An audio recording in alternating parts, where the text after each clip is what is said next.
자, 이제 15쪽을 보십시오. 15쪽에 부동산 이용 활동상 분류입니다. 대지, 택지, 부지로부터 시작되고 있죠. 지금 여기까지 했는 게 공간정보법에서 나오는 거고요. 간혹 가다가 나옵니다. 이 부분은 간혹 가다 나오고 주로 출제되는 것은 지금부터 하는 거예요. 그러니까 이걸 이제 시간을 좀 더 많이 드리는 겁니다. 일단 이제 대지, 택지, 부지, 대택부 이렇게 되어 있어요. 지금 여기서 말씀드리는 이런 용어들은 그 세부적인 내용 몰라도 돼요. 뜻만 알면 돼. 이 단어의 뜻. 지금까지 여기에 이제 뭐 다른 내용도 있어요. 조금 내용도 있기는 한데 한 번도 그 내용을 물은 적이 없어요. 이 뜻만 알면은 풀 수가 있는 그런 식으로 출제됐으니까 복잡하게 생각하지 마시고요. 어떤 단어를 물었을 때 스스로 자문자답하시면 돼요. 대지가 뭐지, 택지가 뭐지, 부지가 뭐지 이렇게. 근데 이게 택지를 중심으로 생각하세요. 택지라고 할 때, 우리 택지 개발한다고 할 때, 그때는 주거용이든 상업용이든 공업용이든 용도를 따지지 않고 건축할 수 있는 땅은 다 택지라고 생각하시면 돼요. 우리 아까 개발 목적으로 한다 그랬잖아요. 개발. 그 개발한다라고 할 때는 그걸 이제 택지라고 생각하는 거죠. 용도를 따지지 않아요. 근데 요 대라는 거는 조금 전에 대장학도철천지 할 때 대 있죠. 요거는 주거용, 상업용 건물을 건축할 수 있는 토지죠. 그 대를 생각하시면 돼요. 일단 용도가 조금 제한된다. 왜냐하면은 이걸 이제 범위를 좀 더 이렇게 이쪽으로 가면 갈수록 더 넓게 하려고 하는 건데, 그 대지라는 단어가 법률에 따라서 의미가 좀 달라요. 건축법에서도 대지라는 말을 쓰거든요. 건축법에서. 건축법이라는 게 뭘 다루는 법이에요? 건물을 건축하는 것과 관련해서 나타날 수 있는 어떤 규제 사항들을 다루는 것이 건축법이죠. 자, 그럼 건축법에서 대지라는 말을 썼다면 그 대지라는 말은 건물이 올라가는 그런 땅이 대지 이렇게 되겠죠. 그러니까 건축법에서 대지라고 할 때는 거의 택지에 가까워요. 그러니까 이게 법마다 표현하는 게 좀 다르기 때문에 이거를 묻기는 좀 어려워요. 그래서 이쪽으로 기억하시는 게 더 낫죠. 이걸 물은 적은 없어요. 이렇게는 물은 적이 있어도. 아시겠죠? 대신 우리는 이제 좀 구별을 해야 되니까 요 대를 좀 좁게 보는 요거 지목 28개 지목 중에 하나인 주거용 상업용 건물을 건축하는 것이다. 일단 이렇게 좁게 해석하시고요. 이제 법마다 좀 표현하는 게 다를 수 있다. 이렇게. 근데 이거는 법적으로 쓰는 말은 아니에요. 택지는 그냥 우리 학문적으로 쓰는 말이죠. 다음에 부지도 마찬가지고요. 부지는 건물을 건축할 수 있는 토지 말고도 일반적인 바닥 토지라 그래요. 일반적인 바닥 토지. 이게 제일 폭넓게 쓰는 거죠. 그러니까 도로 부지, 하천 부지 이럴 때는 지상에 건물이 올라가지 않는 경우죠. 지상에 건물이 올라가지 않는 경우에도 부지라는 말을 쓴단 말이에요. 근데 아파트 부지, 학교 부지, 건물이 올라가는 경우에도 부지라는 말을 쓰죠. 그러니까 부지라는 말은 폭넓게 쓴다 이 뜻이에요. 택지하는 경우에는 뭔가 개발되는 거죠. 택지할 때는 건물이 올라가거나. 근데 그거는 부지는 그런 것뿐만이 아니라 일반적인 바닥 토지에도 부지라는 표현을 사용한다. 이렇게 됐습니까? 됐나요? 다음에 이제 후보지 이행지라는 거 있죠. 자, 이 단어만 체크하고 지나갑니다. 후보지 이행지 이렇게. 자, 요 두 놈의 공통점은 어떤 용도에서 다른 용도로 전환 중이라는 얘기예요. 옮겨가고 있다는 뜻이에요. 어떤 용도에서 다른 용도로 바뀌어가고 있는 가운데 있어요. 전환된 것이 아니고요. 그 대분류상 전환 중인 토지를 후보지, 소분류상 전환 중인 토지를 이행지 이렇게 얘기를 해요. 후보지라고 할 때는 택지지역, 농지지역, 임지지역 상호간에요. 택농임 상호간에 이렇게 전환 중이거나 이렇게 밑에서 위로 전환이 되는 거죠. 보통. 자, 이 대분류상 상호간에 전환 중인 토지를 후보지 그래요. 지금 이 주변에 그런 후보지가 많죠. 이 주변에 후보지가 많아요. 옛날의 용도에서 새로운 용도로 바뀌어가고 있는 과정이 있어요. 아직 바뀌지 않았어요. 택지 개발이 안 돼 있죠. 지금 주변에 안 돼 있는 곳도 있죠. 택지 개발이 안 돼 있으면서 농사 짓지도 않고 옛날처럼 뭐 일부는 농사를 짓기도 하고 이렇게 바뀌어가고 있는 중에 있는 도시를 뭐라고 한다고요? 후보지라 그래요. 이 주변에 지금 택지 후보지가 많아요, 지금. 자, 근데 택지 안에서 주상공 이렇게 나누는 거고요. 농지 안에서 다시 전답과 이렇게 나누어서 공장으로 사용되던 곳이 주거용으로 바뀌어가고 있어요. 여기서 이렇게 간다고요. 공장이 있던 곳이 공장 그 단지가 있던 곳이 아파트가 들어서기 시작하고 이렇게 같은 개발이 된 상태죠. 이미 얘는 개발이 된 상태에서 그 용도가 이렇게 바뀌는 거죠.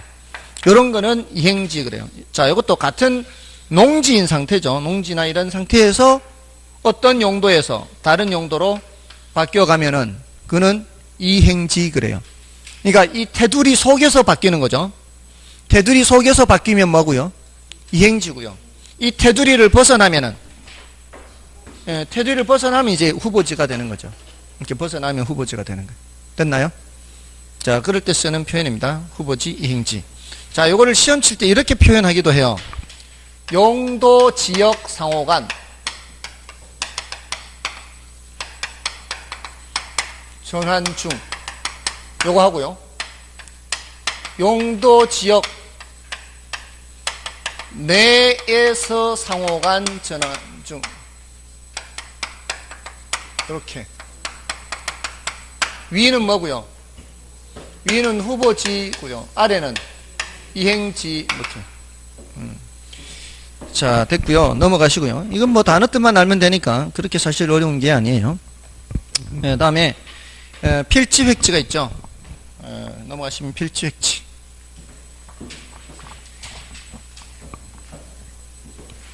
자, 이 필지는 법적 개념이에요. 획지는 경제적 개념이고요.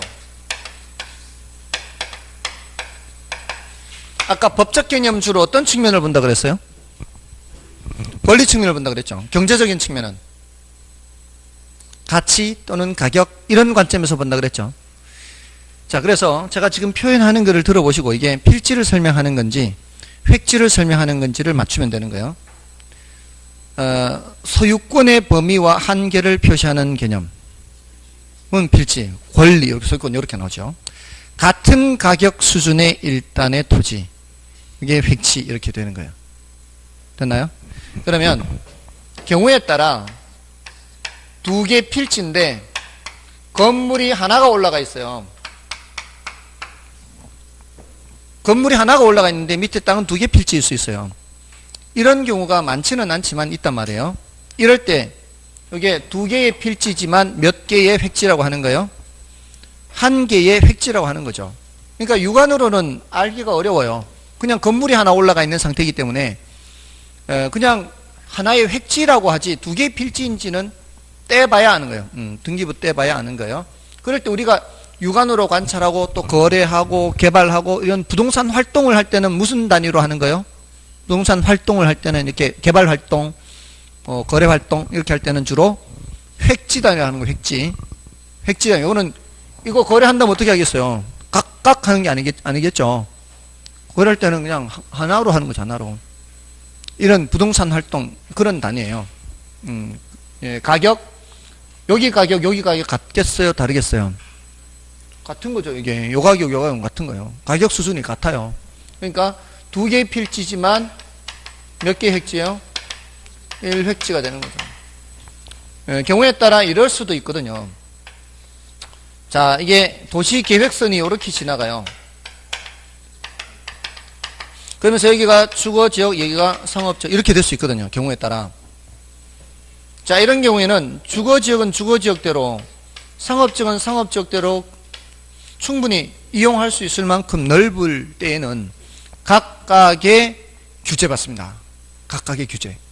각각의 규제를 받는다? 그 소리는 여기는 주택, 여기는 상가 이렇게 지을 수 있다는 얘기예요. 어떤 게 땅값이 더 비싸겠어요? 이쪽이 더 비싸겠죠. 이쪽이 더 싸고. 그럼 한 필지인데 가격 수준은 여기가 다르죠.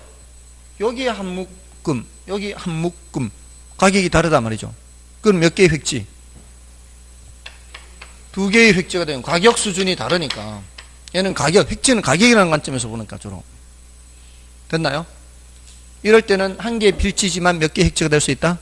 두 개의 획제가 도시계획선이 이렇게 지나갈 수 있어요.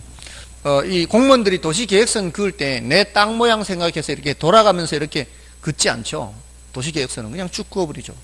쭉 그어서 방화지구, 방제지구 뭐 이렇게 긋는 거죠. 공법에서 그런 말 들어보셨나요? 아직 공법을 안 했으니까. 공법에서 그런 얘기가 나와요. 방화지구, 방제지구 이런 게 나와요. 그러면은 원칙적으로는 이쪽이 방화지구다. 그러면은 예를 들어 방제지구다 하면 방제지구의 뭐 규제사항을 받고 여기는 방제지구 아닌 다른 용도 지구의 규제를 받고 이렇게 해요. 근데 방화지구의 경우는 아닌 것으로 알고 있거든요. 왜냐하면은 내 땅이 이렇게 있는데 내가 여기 건물을 지었어요. 근데 이렇게 지나가면서 이쪽이 방화지구예요. 나는 그냥 내 땅에다 내 건물 지었을 뿐이에요. 지을 뿐이에요. 지으려고 하는 거예요. 지으려고. 근데 이렇게 그어서 방화지구예요. 이런 경우에 내가 지금 건물을 이렇게 올리면 여기가 방화지구잖아요. 근데 불이 나면 어떻게 해? 불이 나면 이쪽이 다 붙을 거 아니에요. 불 나면 다 붙을 거 아니에요. 그럴 때는 방화지구의 경우에는 전부 다 방화지구에 일부 붙어 있어도 전부 다가 방화지구의 규제를 받는다 이런 게 있어요. 그런 경우에는. 근데 다만 여기에 방화문을 설치한다거나 뭐 이렇게 옮겨 붙지 않도록 처리를 하면은 여기는 방화지구의 적용을 받지 않거나 뭐 이런 게 있다는 거죠. 아무튼 둘 이상의 용도 지구에 걸쳐 있을 때에는 하나의 땅이 원칙적으로는 각각이지만 방화지구는 다 적용받는다. 다만 뭐 방화 장치를 하면은 그렇지 않다. 뭐 이런 얘기가 있을 거예요. 공법에서. 아무튼 원칙적으로 각각의 제한을 받는 거예요. 각각의 제한. 그래서 이거는 이거대로, 이거는 이거대로 가격이 달라질 수가 있는 거죠. 그러니까 이런 거를 공부를 해야 되죠. 이게 공법이요. 제일 돈 되는 과목이에요. 사실은 공법이. 그리고 세법하고. 저 와이프가 27회 때 1차를 합격하고 지난 28회 때 2차 합격했어요. 이제 지난 27회 때 1차, 2차 동차 준비를 했는데 2차를 한 개 차이로 안 됐어요. 그래서 이제 지난번에 2차 다시 봤는데 한 개 차이로 안 됐을 때 굉장히 기분 좋더라고요. 제가. 왜냐하면 공부한다고 일요일마다 저를 괴롭히지 않았거든요. 어디 놀러가서 소리 안 하는 거죠. 공부를 해야 되니까. 제가 너무 편했어요. 그러니까 한 개 차례 안 됐다 그래서 아유 내년에 1년을 더 또 편하게 지내겠구나. 이거 들으면 안 되는데. 근데 아무튼 이번에 해서 이번에도 못 칠 뻔 했는데 굉장히 기대를 많이 했는데 결국은 쳤어요. 해외 출장이 있었는데 해외 출장 때문에 못 칠 뻔 했는데 아무튼 쳤어요. 그래서 합격을 했는데 지금 이제 합격하고 나서 이제 다른 공부한다고 이렇게 부동산 계속 공부하겠다고 앞으로 저보고 셔터맨 시켜주겠대요. 걱정 말아요.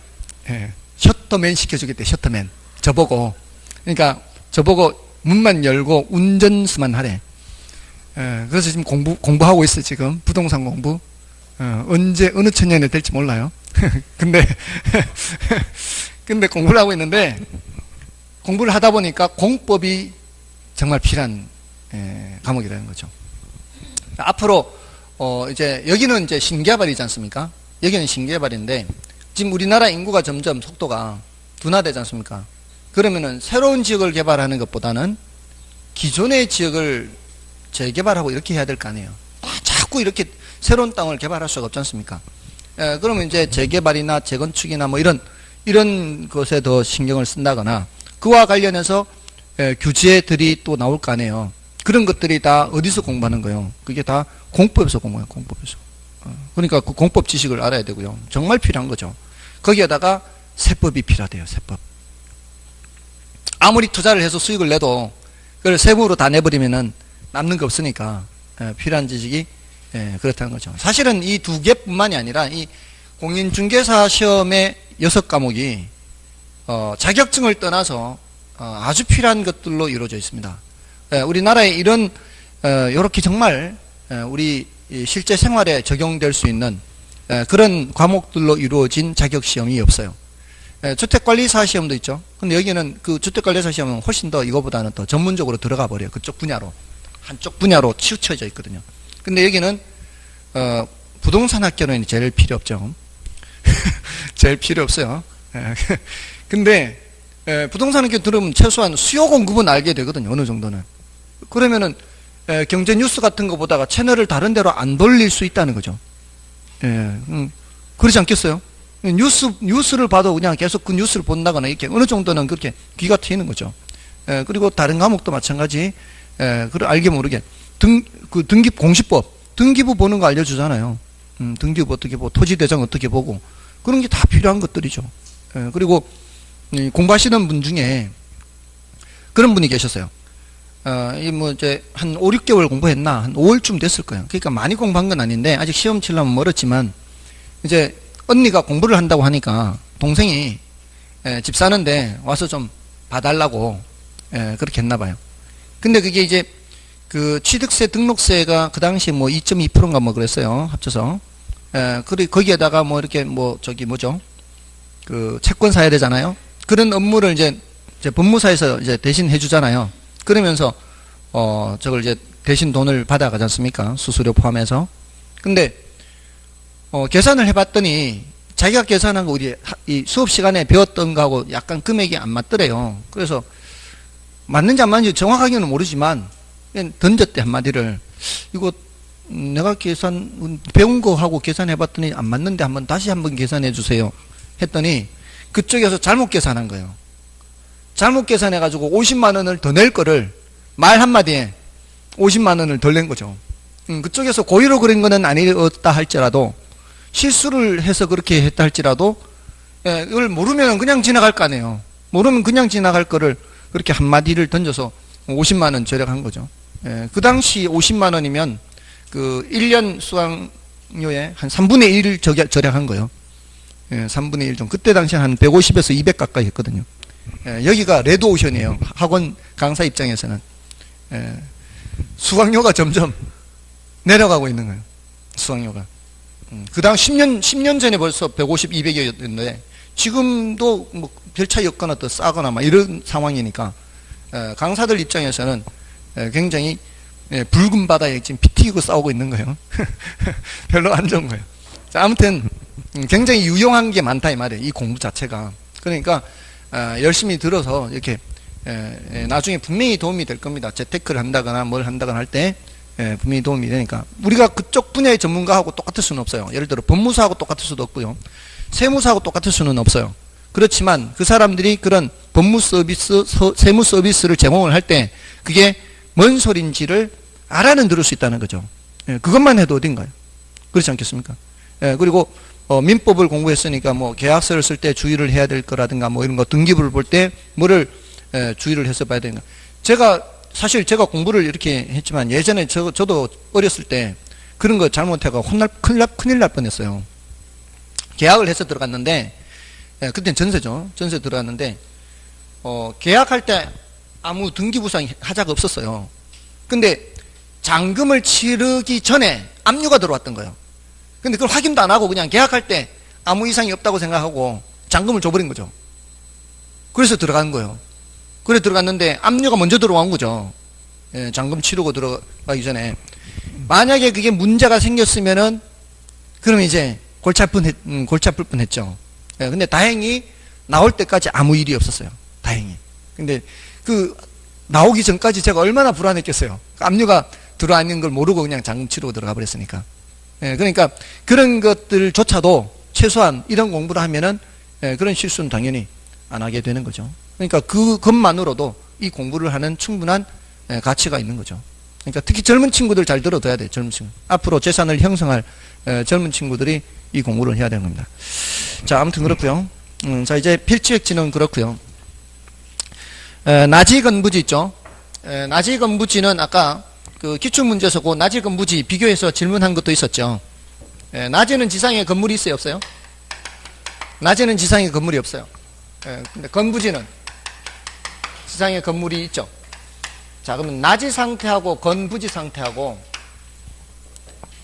자, 요 낮이 가격하고 위에 건물 말고 건부지입니다. 건부지 가격하고 어떤 것이 가치가 더 높을까요?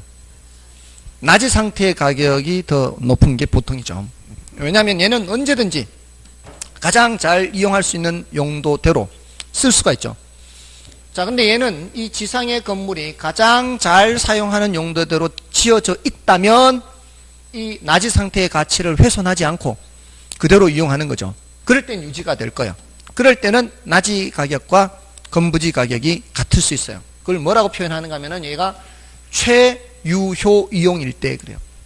최유효 이용이라면 얘가, 그러면은 얘가 가격이 둘이 같은 거예요. 근데 최유효 이용이 아니라면 이 말이에요. 그 최유효 이용이 아니게 되는 이유는 보통은 이렇습니다. 보통은 원래는 최유효 이용 상태의 건물을 지어요. 근데 시간이 흘러가면 주변이, 환경이 바뀌죠. 바뀌면서 얘는 또 낡아지죠. 그러면서 최유효 이용 상태가 안 되게 되는 거죠. 그러면은 이 건부지 가격하고 낮이 가격하고 누가 더 크게 된다는 거예요. 이게 더 크게 되는 게 일반적이라는 거죠. 근데 예외적으로 건부지 가격이 더 큰 경우도 있어요. 예외적이 이거는 예외적으로 규제가 강화되는 경우예요. 규제 강화. 주로 이런 경우입니다. 여러분들 혹시 등산 좋아하시나요? 등산 좋아하십니까? 태백산 가보셨나요? 태백산. 겨울 태백산 한번 가보십시오. 정말 끝내줍니다. 그 설경이 엄청 좋습니다. 근데 그 태백산이 국립공원 구역으로 지정된 거 아십니까? 국립공원으로. 태백산이 국립공원으로 지정됐거든요. 작년인가? 재작년인가? 근데 국립공원으로 지정이 되면은 그 국립공원 구역 안에는 더 이상 새로이 음식점을 오픈하거나 할 수가 없어요. 그럼 기존에 있던 음식점은 계속 할 수 있는 거예요. 기존에 하던 음식점은 그게 건물이 낡아서 헐고 그 정도로는 새로 지어서 할 수 있거든요. 계속. 그러면은 그런 지역 안에 있는 경우라면 아무리 지금 당장 철거해야 될 정도로 낡은 건물이라 할지라도 있는 것이 더 좋은 거죠. 헐고 계속 영업할 수 있으니까. 그런 경우에는 뭐가 더 좋은 거예요? 건부지 가격이 더 좋은 거예요. 없는 거는 이제 더 이상 못해요. 이제 그런 걸 못해요. 이제. 그래서 예외적으로 그럴 수가 있습니다. 자, 그렇게 낮이 건부지 하시면 되고요. 다음에 그 참고 박스는 안 보셔도 돼요. 일단은 지나가셔도 돼요. 이렇게 단어 뜻 구별만 하면 되니까. 다음에 이제 맹지 돼지 하고 있죠. 근데 그 맹지 돼지 할 때 돼지는 제가 고기만 한자를 써놨죠. 다른 거는 한자를 안 써놨는데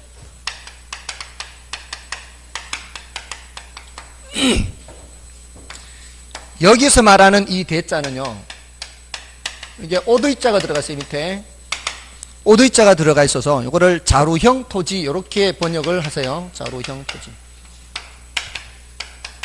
맹지는 도로에 접한 면이 하나도 없는 땅이에요. 도로에 직접 접해 있지 않아요. 근데 자루형 토지는 이렇게 좁은 입구로 도로에 연결이 되어 있어요. 이런 차이가 있습니다. 이게 단어 뜻만 알면 되겠고요. 그 다음에 법지, 빈지 있죠.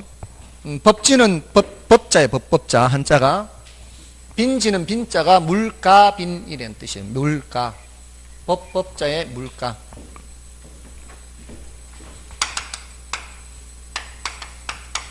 법지. 이게 이제 법으로 소유한다 이런 뜻이에요. 다음에 이제 물가 빈자는 이게 한자가 이렇게 물가란 뜻이에요. 물가.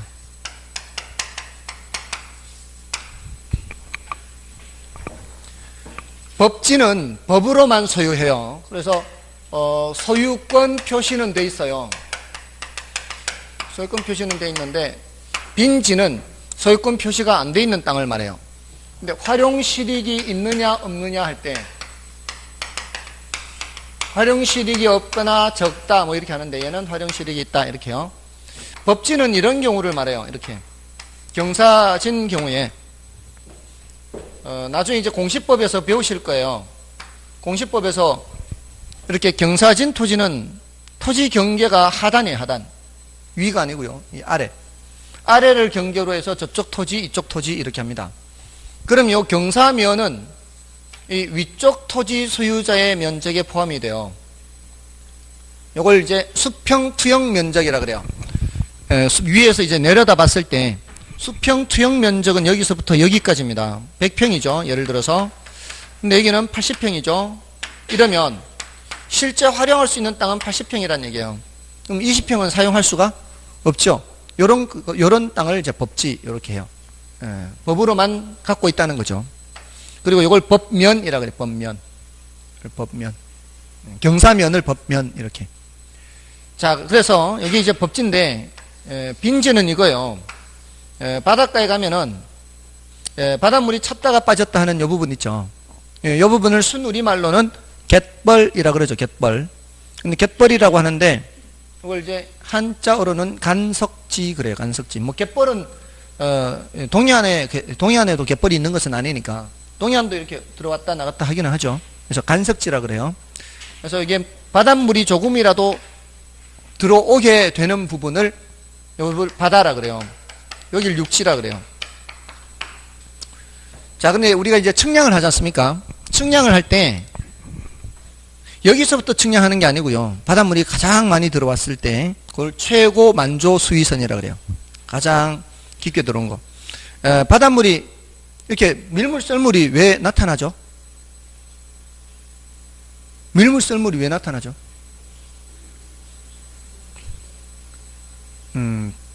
달의 인력 때문에 그렇죠. 달. 지난번에 그 11월, 12월 달에 공부하신 분들은 만유 인력 법칙을 말씀드렸죠. 예, 소매 인력 법칙. 우주천자 서로 밀고 당기고, 당기는 걸. 자, 보세요. 물이죠, 물. 지구 주위에 물이 있잖아, 물. 지구 주위 3분의 2 이상인가요? 엄청 많은 양을 물이 차지하고 있죠. 근데 달이 가까이 왔다가 멀리 갔다가 이렇게 하죠. 이게 자전을 하면서, 이게 지구가 자전하고 달도 이렇게 돌면서. 자, 우리나라가 여기 있어요. 달은 저쪽에 있어요. 지구는 여기 있고요. 지구 여기 있는 달이 저쪽에 있으면 달이 저쪽에서 당길 거 아니에요. 그럼 여기 있던 물이 이쪽으로 끌려갈 거 아니에요. 고체는 영향을 그렇게 받지 않는데 액체니까 그 인력 때문에, 당기는 힘 때문에 물이 저쪽으로 끌려가는 거죠. 그러니까 여기는 썰물이 되는 거죠.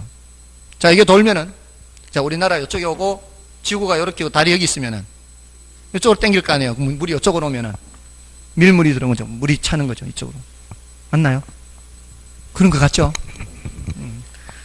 제 생각이에요. 아무튼 그 때문에 이제 밀물 썰물이 생기는데 그 육지를 측량을 할 때 여기서부터 바로 측량하는 게 아니고요. 일정한 거리를 들어와서 측량을 하는 거죠. 여기서부터 측량을 해요. 여기는 측량이 안 돼 있어요. 주로 모래사장이 많아요. 이 부분은 측량 자체가 안 돼 있기 때문에 소유권 표시가 돼 있어요? 안 돼 있어요? 안 돼 있죠. 근데 요거는 활용실익은 있다 그래요. 요거를 빈지, 요렇게 빈지. 요걸 이제 공유수면 매립 및 관리에 관한 법률에서는 바닷가라는 용어로 이 순우리말로 바꿨어요. 빈지가 좀 어려운 단어여서 요 부분은 이제 뭐 생선 잡아오면은 요거 덕장으로 말리는 곳으로 사용하거나 여름철에 뭐 자리값 받는다거나 이런 쪽으로 사용하죠. 뭐 그런 쪽으로 활용실이 있습니다. 법지 빈지였고요. 그다음에 유휴지, 휴한지, 공한지 있죠. 자, 요거는 유자가 놀 유자예요. 한자가 유원지 아까 했죠. 차장천원 할 때 원 유원지 했죠. 그 유원지가 뭐 하는 곳이에요? 노는 곳이죠. 뭐 물놀이 하든 아니면은 놀이기구 타든 이런 데가 노는 곳이 유원지죠. 그 놀리는 땅이 유휴지예요. 근데 휴한지는 쉴 휴자예요. 쉬게 하는 땅이죠. 쉬게 하는 땅. 어떤 경우에 나타나요? 몇 년 농사 짓고 쉬게 할 때. 주로 어떤 곳에 많은가 하면은 인삼. 그죠? 인삼밭을 뭐라 그래요? 인삼밭을 삼포라고, 삼포. 인삼밭을 삼포라 그러죠. 아무튼, 삼포라 그래요. 여러분들 6년근 홍삼 들어보셨나요? 6년근 홍삼이 효과가 아주 좋다 그러잖아요. 근데 그게 6년근 홍삼이 거래되는 규모하고요, 우리나라에서 생산되는 양하고 비교하면은 생산되는 양이 3분의 1밖에 안 된대요. 뭔 뜻일까요? 중국산이거나 아니면 6년근이 아니다라는 뜻이죠. 5년근 뭐 이렇게 돼요. 왜 6년근이 잘 안 될까요? 양분이 안 돼요. 양분. 지력이 안 돼요. 한 5년 정도 인삼이 양분을 빨아당겨 버리면 땅에 양분이 없어요. 양분이 없는 상태에 그대로 꽂혀 있으면 썩죠. 썩으니까 5년 하면 웬만하면 캐내는 거죠. 그러니까 웬만한 지력 가지고는 6년근이 잘 안 되는 거죠. 그래서 예전부터 인삼이 유명했던 개성, 강화, 풍기, 여기는 지력이 인삼이 잘 자랄 수 있는 지력이 된다는 거죠. 그리고 요즘은 이제 농법이 발달해서 금산도 인삼이 유명하죠. 아무튼 그렇게 인삼을 농사를 지으면은 양분이 다 됐기 때문에 어떤 작물을 심어도 농사가 안 됩니다. 그러니까 그런 땅은 거름을 줘놓고 이렇게 좀 쉬게 해줘야 돼요. 그렇게 하는 게 휴한지요. 쉴 휴자예요. 휴한지. 그 다음에 공한지, 이건 투기 목적으로 방치하는 땅을 공한지라고 얘기를 합니다. 자, 그렇게 유휴공 이렇게 비교하면 되고요. 자, 그 공한지는 공지하고 헷갈리면 안 돼요. 공지는 건물 짓고 남겨놓은 땅을 공지라 그래요. 자, 건축법상 이게 대지가 있으면은 건폐율, 용적률 때문에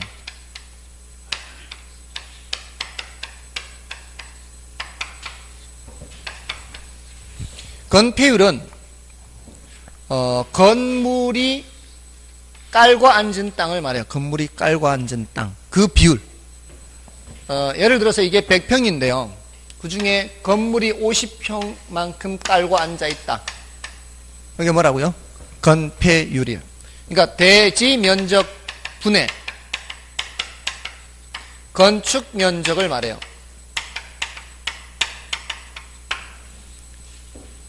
자, 근데 이걸 위에서 내려다보면 이런데요.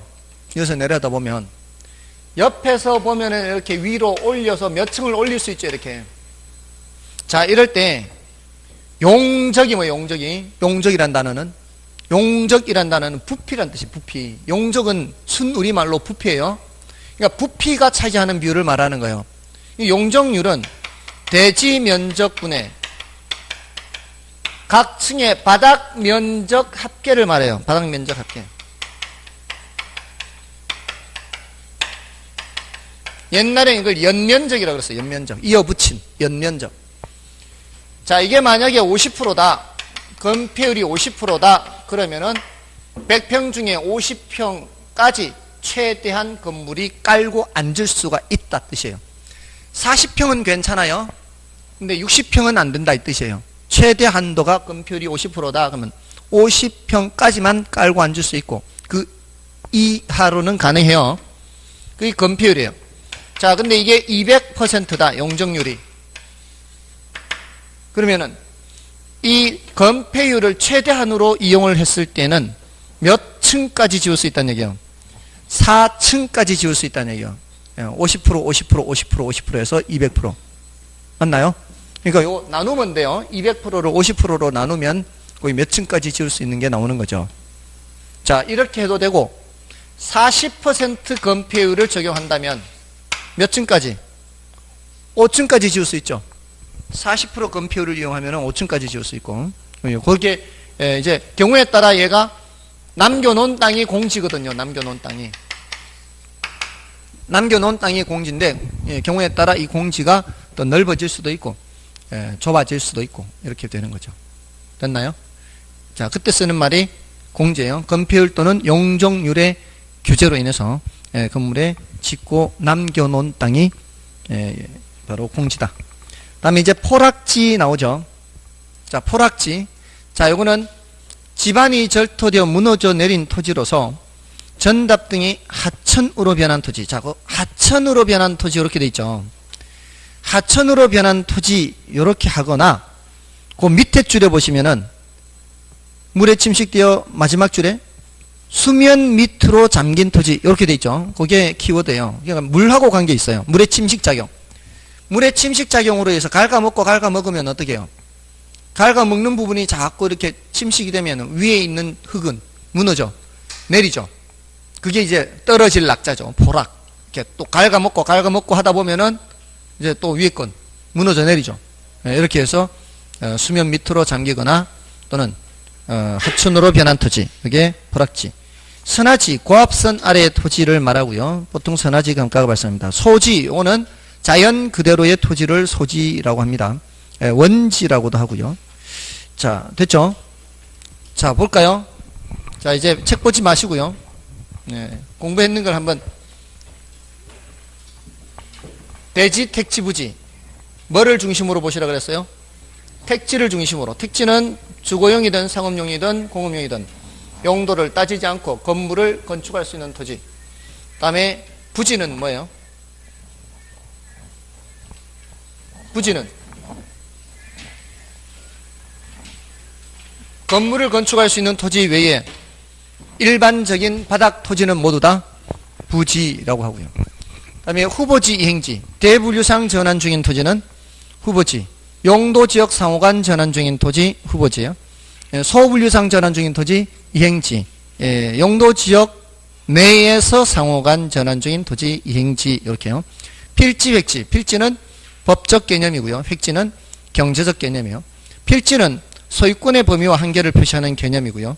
획지는 같은 가격 수준의 일단의 토지를 말하는 개념입니다. 경우에 따라 1필지가 2 이상의 획지가 될 수도 있고요. 경우에 따라 2 이상의 필지가 하나의 획지가 될 수도 있습니다. 다음에 나지, 건부지 하면 나지는 지상에 건물이 없는 땅, 건부지는 지상에 건물이 있는 땅. 보통은 나지 가격이 더 높은데 예외적으로 건부지 가격이 더 높을 수가 있다 그랬죠. 다음에 법지, 빈지. 법으로만 소유할 뿐 활용 실익이 없거나 적은 땅이 법지.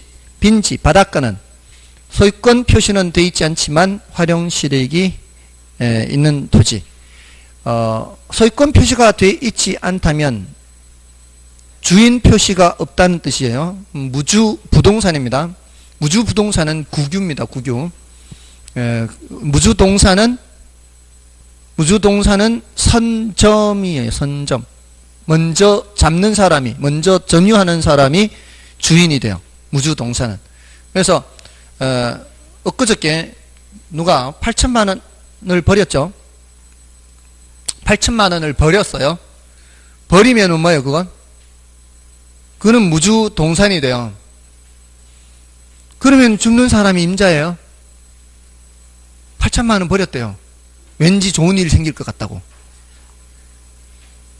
왠지 좋은 일 생길 것 같다고 8천만 원을 버렸어요. 달러로 바꿔가지고. 7만 몇천 달러인가? 8천만 원 상당의 버렸어요. 근데 그거를 누가 주워서 신고한 거죠. 주워서 신고했는데 주인 찾아서 가져가라니까 나 버린 거라고 안 찾아가는 거예요. 그럼 누구 거예요? 준 사람 거죠. 준 사람 거. 그냥 잃어버린 거는 주면 안 돼요. 잃어버린 거는 점유 이탈물이라 그래요. 점유 이탈물 횡령죄가 돼요. 잃어버린 거 그냥 주워 가져가면. 근데 이거는 버린 거잖아요. 버린 거는 주인이 없는 거죠. 없는 거는 선점, 먼저 잡는 사람이 임자요. 근데 이게 6개월간의 기간을 두나 봐요. 6개월 이내에 이 사람이 찾아가지 않으면은 주순 사람 것이 되는 거죠. 근데 그때도 세금이 있더만요. 22%. 그런 경우에도 습득자에게 세금이 붙는 모양이에요. 그래서 22% 세금 떼고 8천만 원에 22%면 1,600만 원, 6천 얼마를 이제 가져가는 거죠.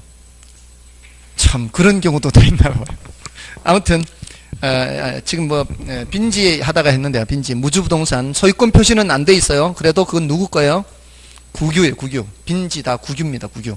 아무튼 그렇게 법지 빈지했고요. 그다음에 포락지 했죠. 포락지. 포락지는 물과 관련된다 그랬죠.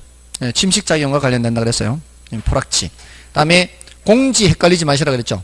건폐율이나 용적률 적용 때문에 건물 짓고 남겨놓은 땅이 공지. 그다음에 유휴공, 유휴지, 휴한지, 공한지. 놀 유자요. 놀리는 땅. 휴한지, 정상적으로 쉬게 하는 땅. 공한지, 투기 목적으로 방치하는 땅. 맹지, 자루형 토지. 도로에 접한 면이 없는 토지, 맹지. 자루형 토지, 좁은 입구로 도로에 접해 있는 토지. 됐나요? 됐죠? 자, 좀 쉬고, 이제 뒷부분, 이제 남은 부분을 좀 설명드리겠습니다.